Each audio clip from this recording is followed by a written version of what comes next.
नमस्कार साथियों। एक 22 साल की महिला होती है जिसका नाम था सुनीता। सुनीता आज काफ़ी खुश थी क्योंकि उसका जो पति था वह 2 दिन के लिए अपनी बहन के यहाँ गया हुआ था। इसके साथ ही सुनीता का जवान ससुर था जो कि 1 महीने की छुट्टी लेकर घर पर आया हुआ था। सुनीता का जो ससुर था वो फौजी था। सुनीता अपने फौजी ससुर के पैर छूती है और खाना बनाने में लग जाती है। रात के करीब 10 बजते हैं।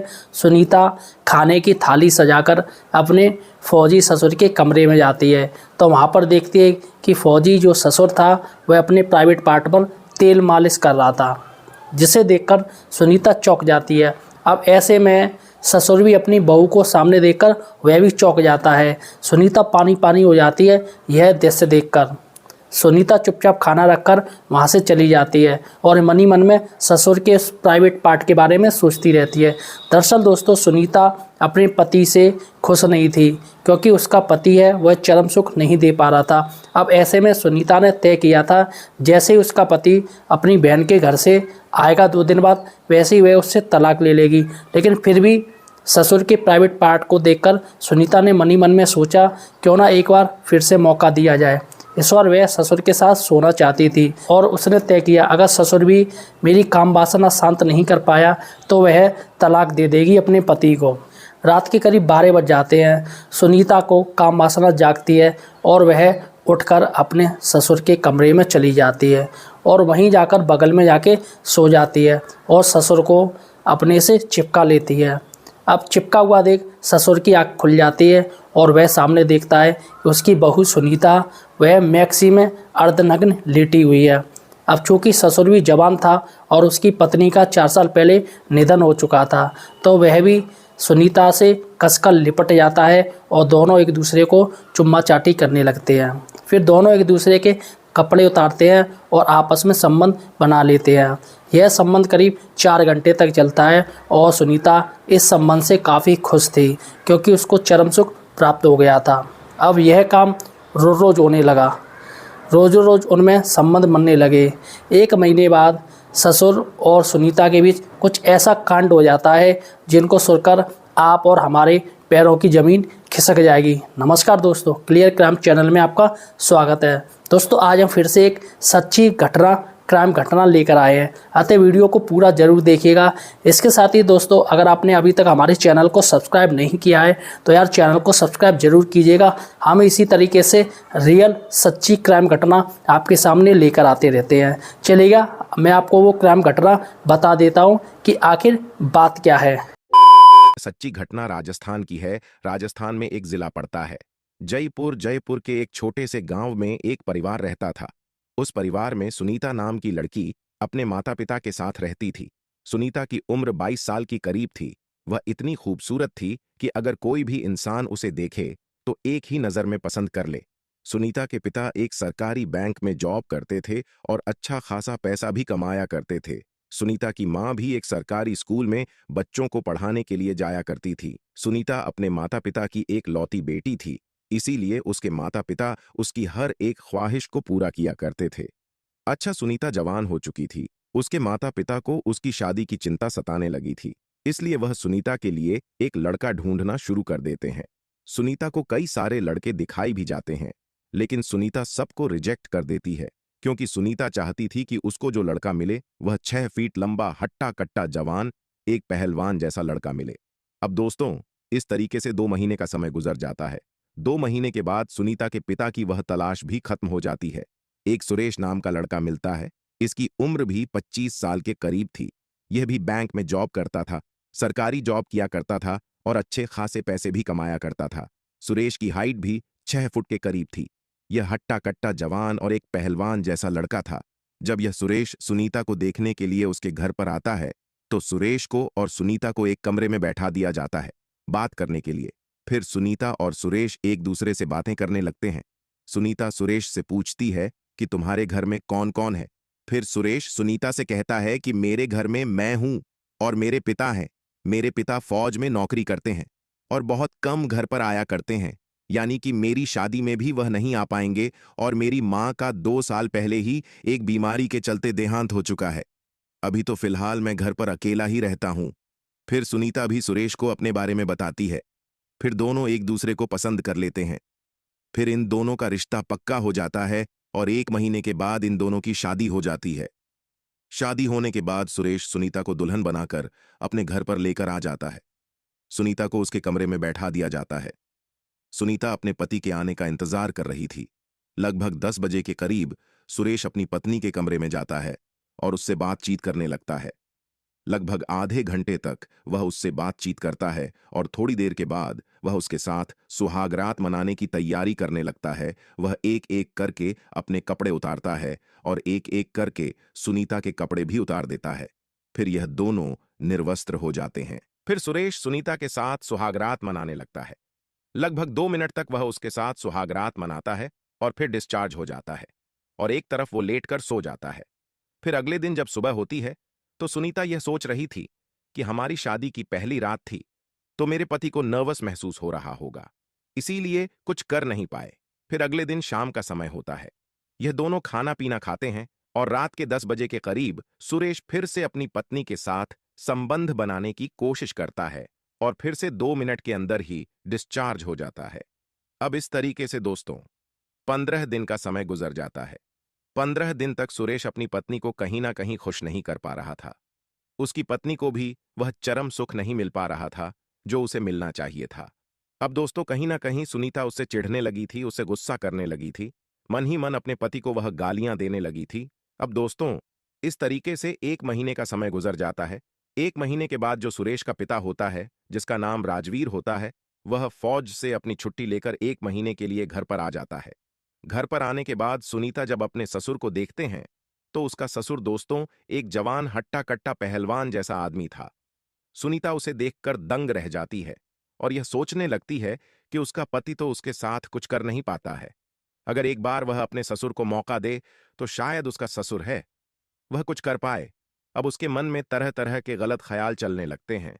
वह अपने ससुर को मौका देने की पूरी तरीके से तैयारी करने लगती है। एक दिन सुरेश अपनी पत्नी सुनीता से कहता है कि मैं 2 दिन के लिए अपनी बहन के यहां पर जा रहा हूं। फिर इतना कहकर वह अपनी बहन के यहां पर चला जाता है। अब सुनीता तो खुश हो जाती है, उसका खुशी का कोई ठिकाना नहीं होता है। अब सुनीता के मन में भी काम वासना जगने लगी थी। वह सोच रही थी कि आज रात को ही वह अपने ससुर को मौका देगी। अब इस तरीके से दोस्तों शाम हो जाती है। शाम के 4 बज जाते हैं।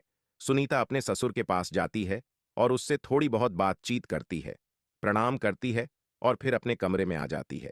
अब इस तरीके से दोस्तों रात के 8 बजे थे। सुनीता अपने ससुर के लिए खाना बनाने के लिए किचन में चली जाती है और उसके लिए खाना बनाने लगती है और 10 मिनट के बाद खाना बनाकर अपने ससुर के कमरे में पहुंच जाती है और उसके कमरे का जब दरवाजा खोलती है तो उसका जो ससुर होता है वह अपने प्राइवेट पार्ट की जोरदार तरीके से मालिश कर रहा था। सुनीता जब उसके प्राइवेट पार्ट को देखती हैं तो दंग रह जाती है, उसके होश उड़ जाते हैं और वह शर्म के मारे पानी पानी हो जाती है। फिर सुनीता का ससुर राजवीर भी जब सुनीता को देखता है तो अपनी नजरें नीचे कर लेता है। फिर सुनीता अपने ससुर को खाना देती है और वहां से चली जाती है। दोस्तों इस तरीके से रात के 10 बज जाते हैं। उसका ससुर अपने कमरे में सो जाता है लेकिन उसका दरवाजा खुला हुआ था। फिर सुनीता अपने कमरे से निकलती है और अपने ससुर के कमरे में पहुंच जाती है और उसके पास जाकर लेट जाती है और उससे लिपट जाती है। थोड़ी देर के बाद राजवीर की आंख खुल जाती है। फिर वह देखता है कि जो उसके बेटे की पत्नी है वह उसके पास लेटी हुई है। अब राजवीर को यह समझते हुए देर नहीं लगती है कि आखिर पूरा मामला है क्या। फिर वह अपने कमरे का दरवाजा बंद कर देता है और सुनीता के साथ छेड़छाड़ करने लगता है। थोड़ी देर के बाद वह सुनीता की एक एक करके कपड़े भी उतार देता है और अपने कपड़े भी उतार देता है। फिर थोड़ी देर के बाद इन दोनों का हवस का गंदा खेल शुरू हो जाता है। लगभग 2 घंटे तक इन दोनों का यह खेल चलता है। फिर यह दोनों जब थक जाते हैं तो वहीं पर सो जाते हैं। फिर अगले दिन जब सुबह होती है तो यह यही काम करते हैं, रात होती है तो फिर यह यही काम करते हैं। लगभग 2 दिन का समय गुजर जाता है। 2 दिन के बाद सुरेश अपनी बहन के घर से अपने घर पे आता है। फिर उसकी जो पत्नी होती है वह अपने ससुर की मर्दानगी से काफी खुश थी, उसके चेहरे पर भी काफी खुशी थी। उसका पति सुरेश अपनी पत्नी के चेहरे पर जब खुशी देखता है तो उसको भी खुशी आती है और यह सोचने लगता है कि कम से कम मेरी पत्नी के चेहरे पर खुशी तो आई। दोस्तों अब इस तरीके से जब भी इन दोनों को मौका मिलता था यह एक दूसरे के साथ संबंध बनाया करते थे। सुनीता अपने ससुर से काफी खुश थी। दोस्तों एक दिन रात के 11 बजे करीब सुरेश और सुनीता अपने कमरे में सो रहे होते हैं। सुनीता की अचानक आंख खुल जाती है और दबे पैरों वह अपने कमरे से निकलती है और अपने ससुर के कमरे में चली जाती है और अपने ससुर को उठाती है और उसके साथ संबंध बनाने लगती है। थोड़ी देर के बाद सुरेश के फोन पर एक फोन आता है। सुरेश फोन उठाता है और 2 मिनट बात करके रख देता है।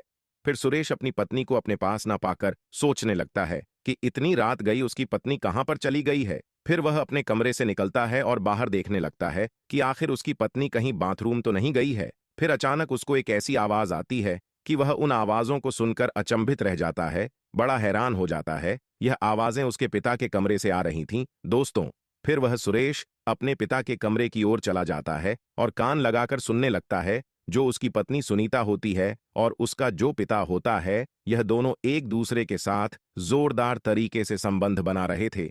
इन दोनों की ही आवाजें रूम से बाहर आ रही थीं। सुरेश पूरी तरीके से समझ चुका था कि इन दोनों के बीच में अवैध संबंध है।